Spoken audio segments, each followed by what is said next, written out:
Hello guys. Maltese. Dit, dyan kami nakatira. Yan yung bahay namin. Tapos pagbaba mo, yan siya.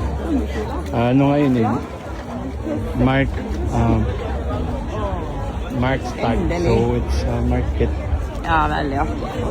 Market, what we call it. Araw ng market. So yan, marami. Bumili ako ng dalawang shoes.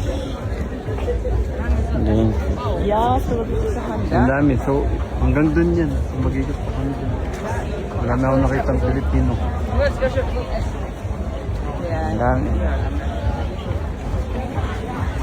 So, maganda. Mag-ikot pa kami mamaya.